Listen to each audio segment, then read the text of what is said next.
Okay, everybody, BSides Boston is really happy to have Mike Davis. He's going to give us a talk about using hackers or methods and tools to defeat persistent adversaries. And take it away, Mike. Great, thank you. Everybody can hear me okay? Yep. All right, good. I'm going to walk a little bit. I don't like standing behind the podium. So I know I'm standing between you guys and beer, so I'll try to keep this short, but no. I like this interactive. So if you got questions, you say, Mike, I don't know what you're talking about there. Mike, you're crazy. Raise your hand. I'll call it out, repeat the question, and we'll go ahead and go from there. So a little bit more background on me. Most well known for 2 books that I wrote, Hacking Exposed, Malware and Rootkits, and then the original Hacking Exposed. Today, hopefully you're not too upset. I normally do a pretty deep technical talk, but there's been something bugging me over the past week and a half that kind of started spurring some things that I'm going to talk about a little bit. So hopefully you guys don't get too upset about that. But please ask me any questions if you like. I do have a little bit of a unique, interesting background. I've been in security for a long time, but I went on both sides of the fence. So for a while I was in the consulting space, sold that company, and then I became a CISO. Working at a large energy company, and I had to actually take my own advice, which was kind of difficult. So I've been telling all these people, oh yeah, this is how you do things, go ahead and do it. And then all of a sudden I had to do it for 6,000, 7,000 employees. So that changed things a little bit. So I've got both sides of the fence, and it kind of gives me some unique view on things. Right? So go ahead and ask me any questions if you like. So we're going to talk a little bit about why I think attackers are winning, and it's a little bit different than what you traditionally will think why they're winning. And then really I want to dive into what I think is a new approach, something that you should be thinking about when it comes to actually taking what attackers do and leveraging it in the way you make better decisions. Okay? And see if that can actually help improve where we are from a defense position in terms of defenders. So I'm going to start here. I think we all have seen these before, right? This is a great interface. I forget if this is Dirt Jumper, I forget which one command and control back end this is, but the whole point of this is that the attackers have really amped up the game. We know this, but code quality has gotten better. Highly modular now. They're using much more capabilities to make sure that they can extend the lifetime of their own tools, right? So if I want to be able to extend a piece of malware and all of a sudden add DNS flux capabilities to it, or DNS changing, I want to add new operating system support, new exploit, whatever it may be, they have that capability, right? In addition to that, I want to start collecting data so I know what are my rates of infection, which machines do I have full control over, where am I getting this control? Is it in EMEA, is it US, etc. So this is a quick, simple interface of that. As you can see here, nice grid on the bottom. The modules are listed here. Right now we got the DNS changer module loaded, the remote IE module, and module T100, which we can only know what T100 means. But these modules here allow you to interact. Of course, you can buy these, do other types of stuff. The grayed out ones are enabled. But the goal here is that, hey, they got a bunch of machines under control. They're adding more and more to this command and control network, to this bot network. And they're taking an opportunistic approach to how they go ahead and infect things. They don't know. Just get it out there, spray the malware as much as possible. Let me get access to as many things as possible. And then I'll see what I get. See what's interesting, right? So start mining some of this data. You can see here, there's a couple different telecoms here, interesting companies that may be of value to somebody else. Somebody will sell those, whatever, right? So the attackers have changed the way they're doing things. It's not the old approach, okay? I'm not going to talk too much about APTs, the zero-day thing, because I think there's a lot of fluff on that. We all understand what the problem is, right? I want to talk more about how they actually make decisions, how they actually attack and choose machines they break into once they've gotten into a network, all right? So I'm going to start with a question. So you guys can throw out the answer here. What's different between these 2 photos? Give you a couple seconds to take a look. And we got ideas. Throw out some answers. Angle. There's one. What else? Wow, you guys really are struggling in that beard to get going now. Perspective and depth. Okay, perspective and depth of field. All right, I'll give you the answer. Visually, there's nothing different. All right, you called it right there. Good job. What actually is different is the oncoming driver in the left photo is a woman that just picked up her kids. They were at a soccer game. She's driving home. Everything's going to be great. The gentleman driving this car in this photo actually just had a couple of few at happy hour, a little drunk. It's going to plow into this car and kill everybody in it. The difference between the 2 photos is the intent of the oncoming driver. Now, we as humans have a unique ability that we've honed over centuries and centuries of evolution and millions of years potentially, to understand physical changes around us, to react to things that are potentially dangerous. This is the common thing you see when you walk into a bad alley and all of a sudden something bad could go wrong, right? You just get the EBGBs, whatever you want to call it, bad feeling. We've learned to analyze the intent of physical things. But in the cyber world, this is the equivalent of somebody looking at a web page with a blue link. They have no clue what the intent of the company that has hosted that page or the end user that has that page is wanting to do. They just click that link, they have no way to determine the intent. Same, they don't have a way to determine the intent of an email attachment. They don't have a way to determine the intent of a file that they run. So end users have absolutely no way of determining intent. And evolution has screwed us. All these great capabilities we've learned from a physical perspective don't translate into the cyber world, right? There's all kinds of unique things around facial expressions and movements and all that we've learned as humans that you just don't have in the cyber world, right? So what do users do? They trust. They click the link, next thing you know, you have problems, right? Phishing is still a huge issue, big major issue. And the reason it's going to continue to be an issue is because we know compromising the user is easier than compromising technology if you're an attacker. Why do I need to hack your firewall, worry about whatever may be your systems, whatever control defenses you have, worry about sandboxing? Well, I'll just ask the user to run something. That's all I'm doing, right? I mean, I'm just asking them to run a program. You ask them to run programs all the time. Their job all day is to run different programs and do their job, right? So attackers have really, the entry point is no longer where I care. I don't focus any of my research or effort now on the entry point into networks. It almost doesn't matter, all right? They're going to get in because they just ask to come in. The same reason physical buildings have different problems when people just walk into the building, right? So we have a situation where we're trying to prevent everything from coming into our castle and moat syndrome, as I call it. We can't build a castle, put a moat around it, and have a drawbridge right there and monitor everybody that comes in and out. It just doesn't work. BYOD, you name it, right? Now, how many people here are actually security professionals that have to defend their network every day? All right, good. How many people here just break into networks? Okay. A couple people, that's good, right? And hopefully you get paid to do it too, right? As a defender, though, this is the struggle that you have. Right? You're never going to prevent them, in my mind, from getting in. It's what happens after they get in that you have complete control over. And you have full control over how you make decisions in regard to these attacks. You also have complete control over how you analyze and research attackers and what they're doing.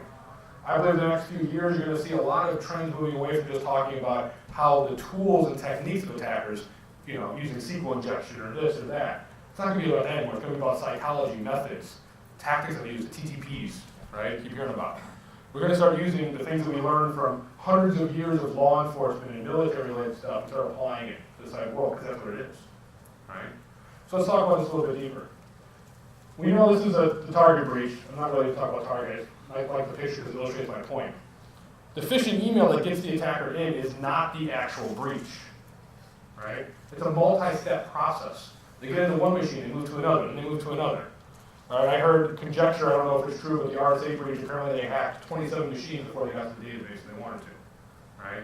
I haven't been able to verify that anybody at RSA, but the point is, they go through multiple machines. We know this, right? Yet we look at this problem in a very singular way, right? So we're talking either about the phishing attack, we're talking either about the stolen credential, we're talking about the RAM scraping, right? We look at things in a singular type of way, okay? But these are multi-stage attacks. There's exfiltration, all that. Everybody hears about the kill chain, right? Kill chain is getting a lot of good press now. Kill chain is a great example of how it's multi-phased, right? We know this.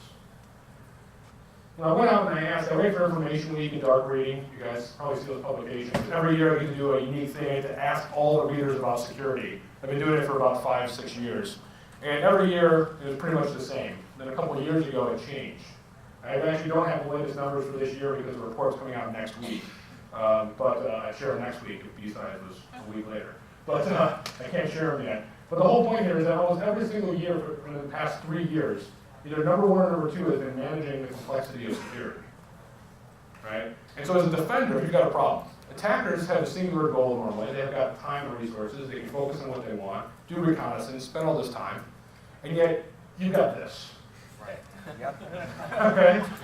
This sucks, right? I mean, look at this. You got all over the top of the stack, you got your service providers. They're causing problems. This is from a real company, by the way. These are all the providers. You go all the way down to the hardware itself having problems. The security programs you purchase, they have problems too, right? So you got all this you got to deal with, and the attacker just has to find one spot, right? Now, that one spot they get in, they have to move around, do different things, etc. They become opportunistic. We know this, right? But dealing with this while also having to focus on plugging all the holes in the dam from the attackers is very difficult. The way we've approached it in history, and up to actually really the past year or two, we were just starting to talk about new methods, has been the same. Right? So how do we do this? Well, if I was in your shoes, and I was for a while, I started asking myself, what the heck do I do about this? I've got a team of people that are struggling with this. I've got a CIO that doesn't understand. I've got an executive team that doesn't care. At the same time, I can't go to bed at night knowing that, heck, the gas pipeline that I'm securing, so as an energy company, could blow up if somebody does the wrong thing. Right? So what do? So I sat down and started thinking about it, and I ended up drinking with a friend. And it happens, right? A little bit. And we started talking, and we got some stories, and I was asking his advice and things like that. And so I realized I just need to start making better decisions. I realized that, you know what, it boiled down to looking at the past. A lot of the times, we just made stupid decisions in terms of how we were going to defend against these attacks. And the attackers, they have the opportunity and they have the luck. They can make a stupid decision, and we may not even know it. And they can just go to another machine and try that again. Right? We have the opportunity to fail in an iterative process and still attack us in the end. So they can fail 22 times, and the 23rd time they get in. Right? We don't have that luxury a lot of times in the enterprise. If you fail 2 security projects in a row, you're probably going to be fired or your budget's cut. Right? Because you interrupted IT or something like that. So I started doing some research and found out that some other people have looked at this problem too, about not just security but IT in general. Why do we suck so much at managing IT-related projects and getting things done the right way? So a couple interesting things I want to point out here. 67% of the 200 companies that were interviewed, this was at Harvard Business Review, so a business magazine, did this IT study with the Berlin University. Looked at 200 big companies and said, let's look at all your IT projects and security projects. Let's talk about it. 67% failed to terminate unsuccessful projects. So they knew they were not going to succeed. We're going to give it the college try anyway. Right? Let's see what happens. 61 had major conflicts. They probably had the same product. I walked into an organization, they had 2 products that did the exact same thing, they bought them within a year of each other. Because divisions were talking to each other, okay? So, conflicting projects. 34% weren't aligned with strategy because some guy probably just wanted to get it pushed through. So screw that strategy thing, right? And 32% just flat out redundant work. We did this already. IRS is a great example of this. They spent millions and millions on the system and then threw it away after it didn't work so well for IT changes. So, the big thing I caught though is that there's a cost overrun. 1 in 6 products had a cost overrun. Now, why am I talking about all this stuff? It's supposedly a technical hacker conference. And the real reason is, it's not about the tools anymore, my man. It's not about the technologies. A lot of times, what's weakening us is just flat out bad decision making, and then we get hamstrung because of those bad decisions by management. And we either leave, or we get stuck in a silo. Right? So the cost overrun is a big thing here, because 1 in 6 had a cost overrun of 200%. That gets on somebody's radar. Right? Whether it's a CFO or somebody else. And in the real world, we can all go out and read about all these vulnerabilities and cool new research reports, but in the real world, we wake up, we go into work, we have a budget, we have X number of dollars that we have to spend to help defend what we got. That's the real problem that we have every day. Right? So a cost overrun can kill you. Right? So I'm thinking about this. Okay, I have issues with budget. I know I made some bad decisions in the past. Predecessors made bad decisions. I got a lot of technical debt. What do I do with all this other stuff? And so I started doing what everybody does, right? Let's do a risk assessment. Let's find out where our problems are. Right? Most security engineers, if you're in a large corporation, you're involved in risk assessments probably throughout the whole year all the time. Right? Maybe it's in every single project, maybe it's the big audit that happens once a year, but you're probably doing a risk assessment. So I asked a lot of people with InformationWeek and dark reading, how many people are doing risk assessments? Everybody's doing them. How many people here are doing risk assessments? Everybody. All right? Well, okay, 70% is a pretty good number. Basically, everybody that's probably in some type of mature security framework is doing risk assessments. But they suck.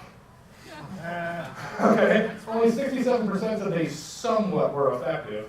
30% said very, 3% not at all. Right? When I actually dived in deeper, as I called a couple people from the survey, these numbers were a little bit skewed because somewhat effective means it helped me either get some more budget or helped me get something that I wanted. But did it really reduce your risk? Not really. Right? So these risk assessments kind of suck. Everybody agree with that? Kind of doesn't really do much? And this isn't that risk assessment I'm talking about, right? This is what you guys live in, right? I mean, it's the color code system. We've got a red, green, and yellow. We've got an Excel spreadsheet for tracking. Or if we've got a lot of money, we buy Archer or something else like that to track this for us. Next, we have to web interface to it. But in the end, it's a row with some numbers, a color, and did we fix it yet? Right? This is the life of a real security engineer. If you showed this to somebody in the university, they would not be going into security. Right? Because this is really what we're doing as defenders. We can, again, as I mentioned before, all the fancy stuff we read about, all the stuff we want to do, the cool new products out there, this is really what it ends up being about. Right? We got to justify why we're making these decisions to get the budget to go ahead and solve the problems. Okay? So these risk assessments, as I mentioned earlier, everybody says they kind of suck. Right? So what I've got is, I think, a very different way. I'm not the only person to be talking about this. There's a couple other folks. And I'll give you some links at the end of this presentation where you can learn more about the other things that are going on. But we've got some precedents on how to solve this problem. A lot of precedents, actually, and some really cool things, right? Like these things. Anybody ever heard of a building falling down randomly in the middle of the day? Just wondering, anybody got an idea the last time that happened? That wasn't just in the middle of the day, that was an external stress. So building falling down in the middle of the day doesn't happen, right? There's a reason why. Because for hundreds and hundreds of years, the way they approach building buildings is very different than the way we approach building IT systems. They approach buildings because, in a different way, they approach it, they don't know what the potential stresses of that building are going to be. They're going to build this for 100 years, 200 years, who knows, as long as it can possibly stand. They don't know what's going to happen. So they designed it to focus on the integrity of the entire system. So I mentioned I had drinks with a friend of mine. He was actually the IT guy of a large construction company. He's the one who got me turned on to this about 3 years ago. And he's like, Mike, we do these huge buildings all the time. We spend so much time talking about possible failures and ways in which the system can adapt if a failure occurs. But he's like, we don't talk about the failures themselves. We don't talk about a big gust of wind coming or something like that. We just talk about how does the system fail in a way that we can manage, we can monitor it, and we can detect it. Because if we can detect it, manage it, monitor it, we can respond to it in an effective way. So the last major building collapse was actually in Bangalore. It was a mall slash, it had a bank, a factory, a shop, like a clothing store, all wrapped in this one building. This was in 2001. Building collapsed in the middle of the day and 400 people died. It was a horrible tragedy. It was the worst building collapse in modern history. Why did it happen? It happened because the building fell apart because of some structural issues. They had known about it for years. There were cracks all over the place. They brought in teams because they saw the cracks, they saw the fractures, they saw the stresses that were going on, and they come down the building and didn't do anything about it. But they knew about it for years. So it didn't just fall on its own, they known about it, they were just neglecting it. Right? That was the last one in human history that had a major impact. Right? So this stuff is working. And if you go back even 1800s, 1700s, you get this whole process that was created called failure mode effect analysis. Anybody familiar with this? Maybe you got an engineering degree in chemical and mechanical engineering? Okay? Mechanical engineering, chemical engineering guys, this is what they do almost all the time. Yet on the IT side of things, we never talk about this, and usually it's never taught either, which is a different problem. Okay? So what is failure mode effect analysis? It's very simply, it's a tool for identifying the risks of a system with the intent of mitigating those with the design, the architecture of whatever that system is. So you're going through, you're basically saying, hey, how can this fail? And if it fails, what happens? And that's it, you document that. Now we're going to walk through this, and I'm going to give you a real-world case of how this actually works and how you can apply it to IT. It's actually super simple. And when you walk away, I think you're going to say, holy crap, it actually is very easy, and why aren't we doing that? Okay? So let me walk through it. Okay? And actually first, I forgot, let me give some background on this, because I didn't create this. What is happening, though, is there's some academia is modifying this for IT. So if you do some research on Google, you'll read about this stuff. You can add IT to your search terms. You'll start seeing people talking about this in information technology. This was first used in the 60s for space missions. Right? Because when something's in space and it fails, what the heck are you going to do? Right? And I got a really cool story I'll share at the end of the talk here about how this saved our NASA space operations a couple years ago. In the 70s, the Navy developed a specific standard on how to use this. Right? It said, how do you go about using it? How do you integrate it into what you're doing in a day-to-day perspective? Then it kind of swept and went into all over the place, academia, etc. But there's traces of this type of approach all the way back into the 1400s in building of cathedrals and things like that. All right? So the automotive industry then took it over. All right? Let me give you a great analogy of where I think we're headed in terms of IT security. Okay, if you get into an accident with a car now, the designers of that car purposely make something called a crumple zone. It is meant to fail so that the integrity of the system stays together. How many people have crumple zones in a network? Nobody. Who thinks like that? Who thinks of what network segment is perfectly okay to fail 100%? I will give it to the attacker to save this network segment. Nobody designs like that, right? A honeynet. A honeynet, maybe. That's a good idea. Who has a honeynet on a pot? Exactly. But I agree with you. Honeypots can be used in that way. 100%. But automotive industry realizes that to keep the integrity of the contents inside of the system that they're protecting, you potentially have to lose certain things, and you're okay with that loss. Okay, that's part of failure mode analysis as well. And later the automotive industry saw this for using it as a tool to reduce quality as well. I'm not going to talk about quality here, but a lot of that research I mentioned that's going on is talking about using this to improve IT delivery, i.e. DevOps, i.e. cloud, and some of the things you can do with that. Leveraging DevOps and cloud with failure mode analysis is really freaking cool stuff. Netflix, Etsy, those guys are doing some crazy stuff around this in an iterative, constant, 24/7 approach. All right? So you can do this in that area too. So this stuff's been here for a while. Well, here, let's talk about a real case of how this actually works. Let's say we want to make a Molotov cocktail and blow up a building. All right? Seems like the crowd knows how to do this. Okay? You got lockpicking in the back, right? So we got a Molotov cocktail. What do we need? Okay, we need a bottle, we need some alcohol, we need a rag, we need a match, we need a window to throw the thing through, we need a building we want to blow up. All right? So we get all these things, we collect them, we go ahead and strike the match, and nothing happens. We also need oxygen, right? Because if there's no oxygen, the match strike, there's no fire. If there's no fire, the rag doesn't get lit with fire, and we can't throw it and it won't blow up, right? So failure analysis is analyzing the conditions that have to exist for a failure to occur.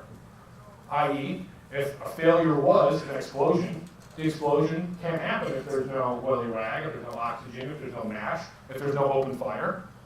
And if these three things don't happen at the same point in time.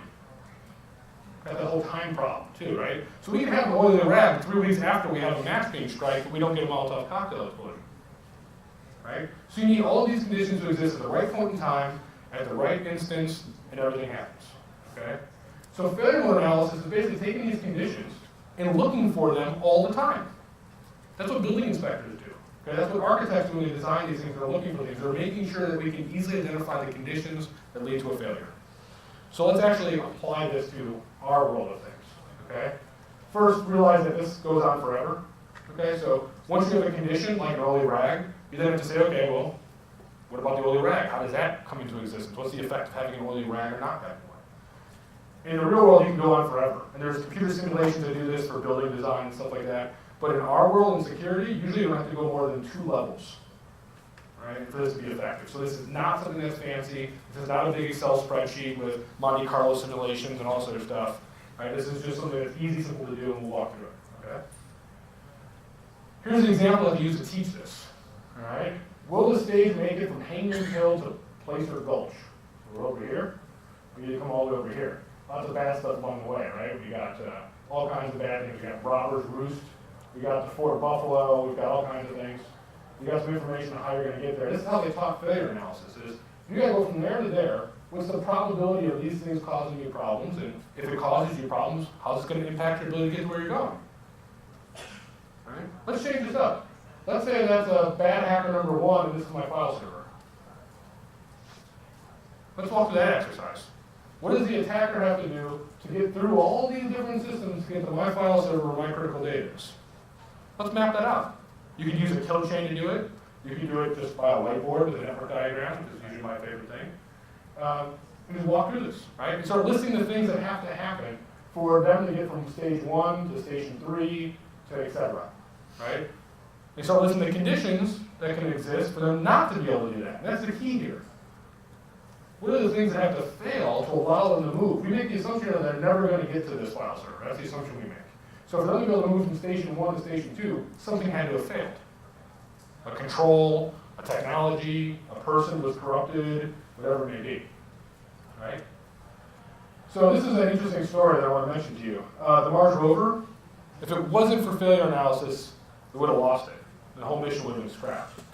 So what's interesting about this is they actually, a guy was doing failure mode analysis. It was part of their process, and they determined that, hey, there's an opportunity that maybe the flash will get corrupted on this thing. So let's add a capability called init crippled. So if somehow the flash is corrupted, it goes to a secondary kind of system waiting for commands. So the rover is millions of miles away, and the flash gets corrupted. And guess what? They fixed it because they put it in crippled. They didn't know how it was going to get corrupted. They didn't know if it was going to be whatever is going to cause a flash corruption, but it might happen, right? So they said if it might happen, we're going to put it in a secondary system to deal with it. Okay? So pretty cool, a real-world example of how this hit. When the anomaly hit, they still don't know why the flash was corrupted, but they're able to communicate to it, reflash it, all remotely from Earth, right, millions of miles away, sitting on Mars, and they rebooted it, it's back to life. Right? Pretty cool use of this type of thing. So I thought, be real world. So the key here is be prepared for a low probability event with a huge consequence. My hypothesis here with all this stuff is that we talk about a lot of those risk assessments, and we got our high, mediums, and lows. We talk about SQL injection being the #1 worst thing in the world, right? We read the Verizon data breach report where it says, if you fix these 9 things, you'll solve 92% of the vulnerabilities in your environment, right? You got these big numbers like that. And it seems so easy if I just fix these 9 things, right? I just fix SQL injection in my environment. Yet you have 4,222 app servers. How are you going to fix SQL injection on all those things, right? It's just, there's a problem with scale, there's a problem with complexity. It's not as easy as just saying 9 things we can fix, right?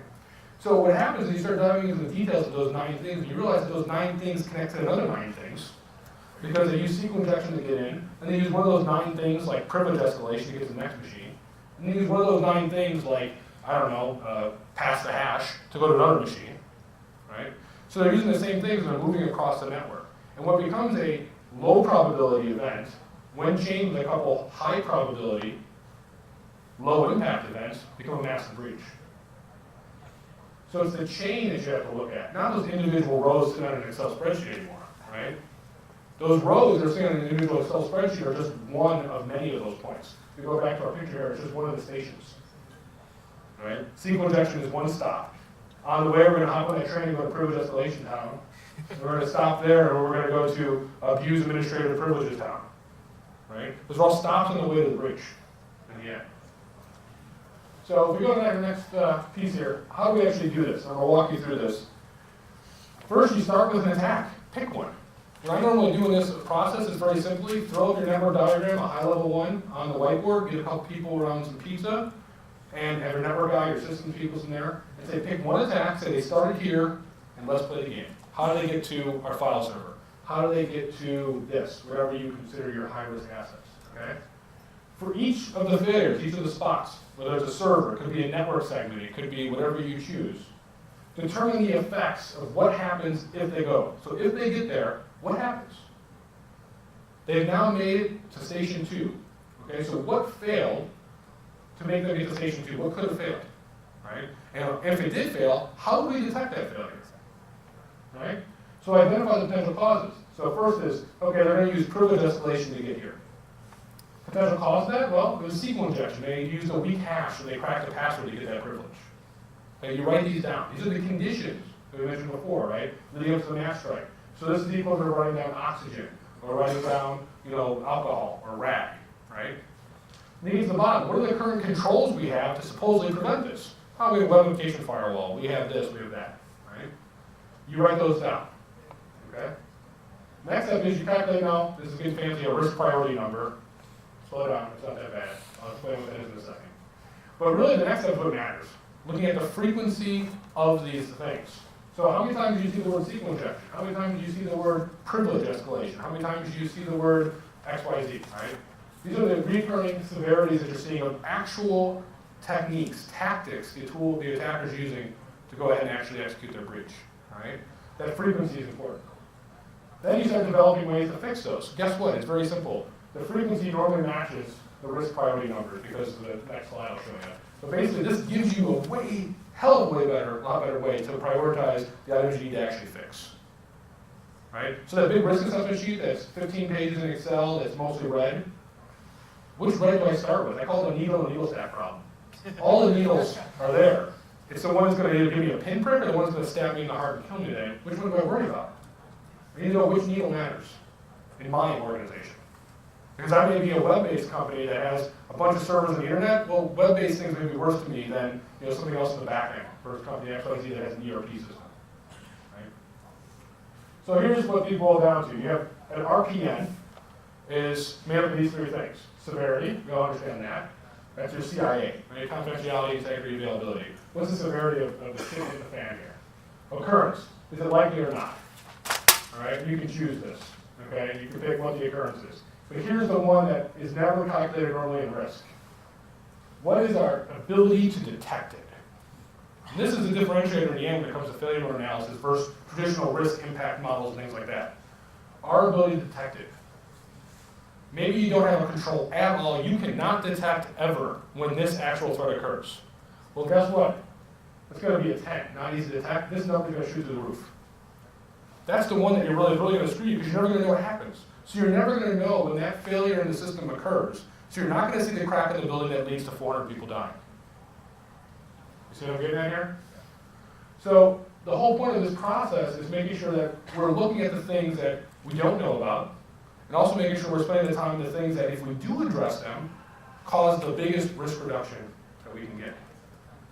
All right? Now, there's easy ways to solve this too. I'm not going to go into a whole fancy way of just, you go off and fix these. If this is a 10 in terms of not easy to detect, you can lower that, right? So you don't have to fix it, but if you can put a control in place to detect it, you can now manage that risk, which is a much different game than just eliminating it. All right? So, not easy to detect. If I can go ahead and put in X, Y, Z control and make that a 5, I've gained something, right?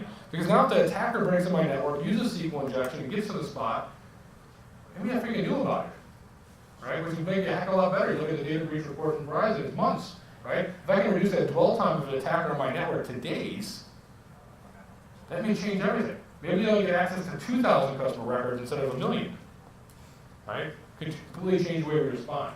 Now, I'm not going to, there's a different discussion. If you go back to the whole building thing, there's a second thing that construction does that we don't do, which is communication.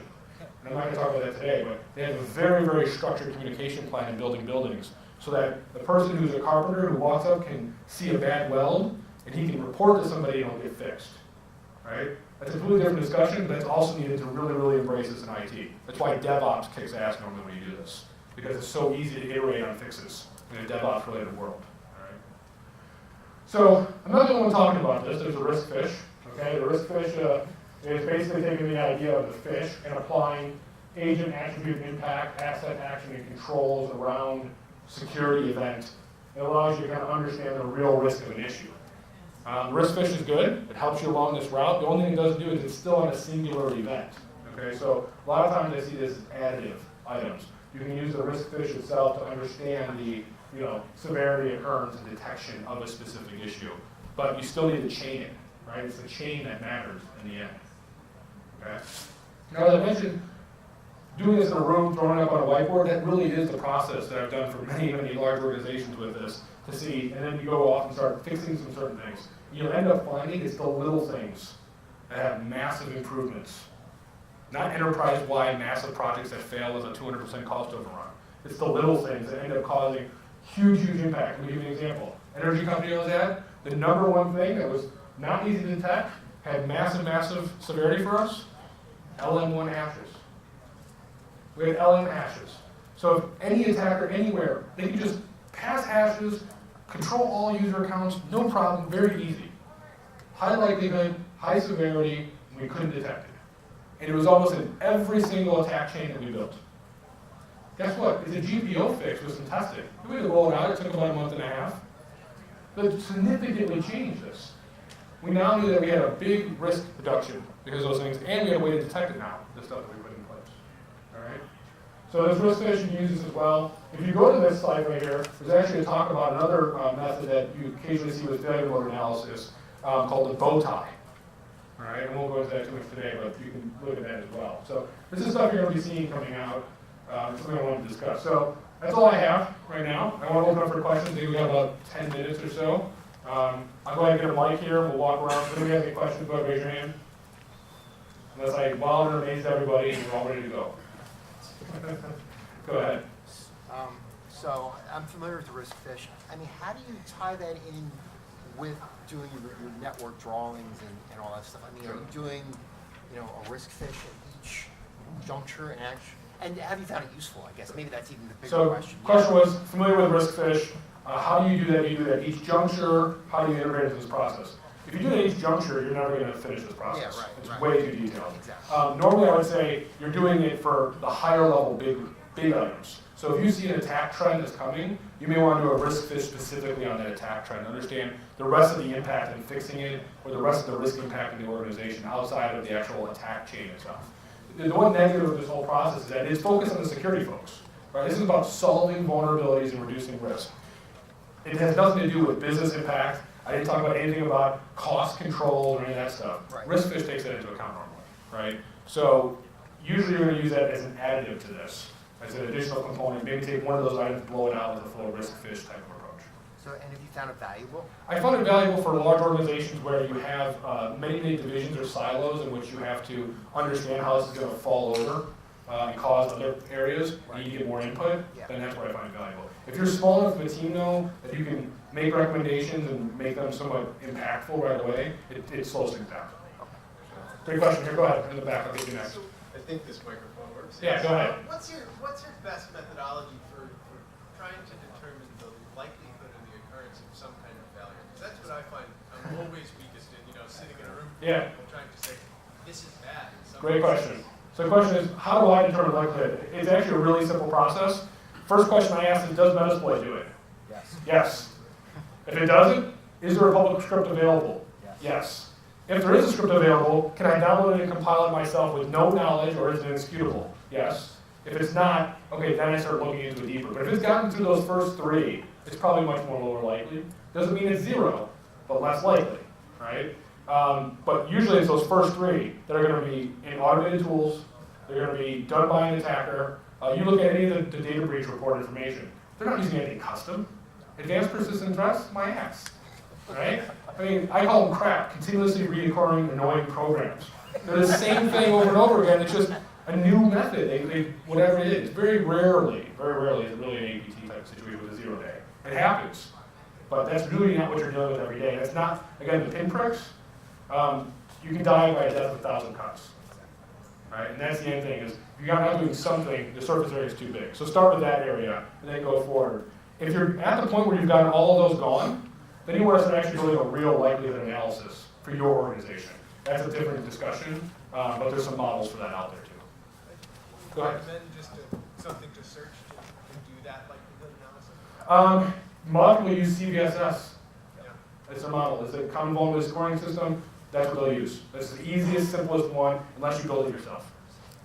So a question right here. Go ahead. You briefly mentioned DevOps, relating to dev.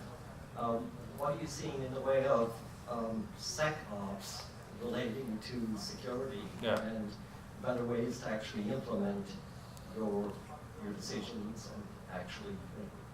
Great question. So the question was around DevOps and what do I see with security integrating with that. So I actually gave a talk at Interop, which is an IT conference, a couple weeks ago in Vegas around security ops, right?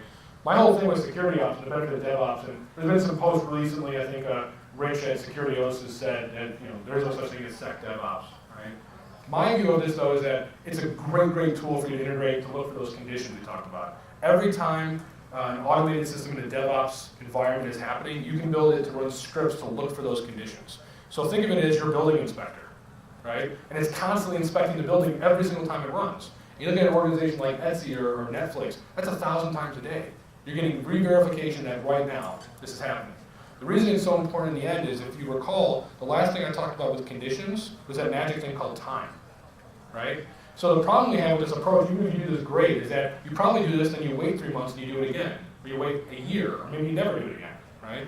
When you use something like DevOps, you're building programmatic condition checking constantly, and it gets done within probably 15, 20 times in an hour sometimes.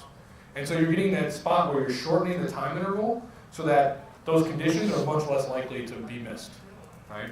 I think you're going to see a lot more DevOps talk, but the problem is no legacy enterprise can do DevOps right now, okay? So if you are an older organization that's had a mainframe, you can't do that. No, it ain't going to happen, right? DevOps is really for those companies that have been able to start from IT fresh, or companies that have an innovative way to deal with things. It's so hard for legacy companies to deal with that stuff. I mean, it's going to take a long time.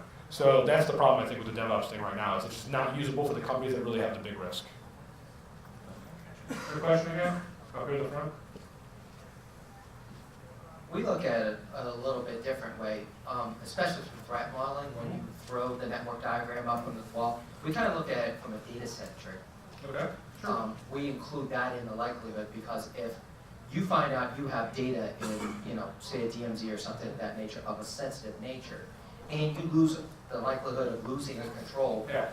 Let's say your WAF gets knocked over or your load balancer gets knocked over, and now you're at the full run of the internet because you allowed 8443 to come in the wall. Now you've got a data breach possible of that asset behind there because there wasn't hardening. In your methodology, how do you factor in the likelihood of control loss and how that impacts the next control and the next control and the next control in your likelihood analysis or in the threat model saying, we just knocked over your WAF, now we're blowing past your firewall, now we're going to do a connection, flood on your load balancer till we affected your availability so much that you're offline and losing millions of dollars. I didn't want your data, I just wanted to affect your stock price. Guess what? I bet against the market, I'm making millions. Right. How do you So, great question. So, it's much more advanced than I think a traditional issue. And I'll summarize what you're saying is, majority of this approach helps when you don't have to worry about all those additional probabilities, which most organizations are still at today. Okay? When you do get to the point where you have to deal with those probabilities, that RPM that I mentioned, you can't use that process. Okay, it's too simplified. When you are looking at, okay, I want to understand the probability of my control being lost. Right now, I normally tell customers it's a binary in the beginning. Either you lose it or you don't. Okay, and you know that because it exists or it doesn't. So if you're doing, for example, hashing, you have the LM hash, I gave the example. Either you have it or you don't. Right? It's a check. But in your case, when you talk about a WAF, that is purely based on your organization. So if you actually really go deep into the failure analysis, you realize one thing we didn't talk about, which is you have to track this data over time. And you have to use historical to understand. So you would be taking your IT department and you'd say, okay, how often has this gone down? How often do we make changes? How often do we do these things to this device? And that's going to help you compute a score, right, for that. You can get really in depth in that, but I find in general that it's much easier for you to come up with a consensus of what that probability is than trying to do some fancy model. And so most people I know, you guys are probably in the same spot. If I came to you and you know the WAF team are a bunch of idiots, and it's always going down, you got the gut, you just tell me, what's the probability of this thing going down? You go, probably pretty high. Okay, good, 80%. It's that simpler because I don't want you to be focused on precision, I want you to be focused on accuracy, right? So precision is not as important. Good question, though. Go ahead. I think we have, 5 more minutes. So we got any more questions? Good questions. Stump the geek. You got a chance. Go ahead. Just a real quick one. I'm not just Yeah, it's recording. Yeah, right. When you're doing threat model, do you use the stride methodology at all, just sort of standard? Not really. I'm familiar with stride. Not really.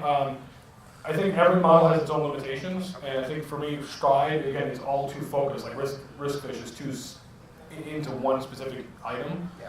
This is kind of getting you outside thinking bigger picture, right? That's just my experience. Do you find it too constrained? Yes, exactly. Okay. Yeah. Okay. Thank you. Because this is all about risk prioritization in the end. Right. Versus threat modeling is a little bit different. I really want you to focus on the right things so you stop making bad decisions. And that's really what it boils down to. I'll give you a great example of a story that really exemplifies why this works. Organization, large bank, get a call from the CISO, talk with them, like, yeah, we just rolled out laptop encryption, blah, blah, blah, it cost us this amount of money. And I'm like, I thought you just told me you guys did like a big risk assessment. You never mentioned laptop encryption. He's like, oh yeah, it was $675,000 spend, we're pushing it out. And I'm like, but you use Citrix. I'm like, all of your people use Citrix and access everything. You don't have any data on the laptop itself. And I'm like, why the hell did why did you make that decision? Here's the real reason. He lost his laptop a couple months ago in a cab in New York. So to him, it was a real threat. Right? Now that's called confirmation bias. He took a look at the risk. It was a risk. It was on their list somewhere down at the bottom. But it wasn't the risk that actually should have been focused on, right? So they spent all this money and effort. They really changed the risk profile of the organization? No.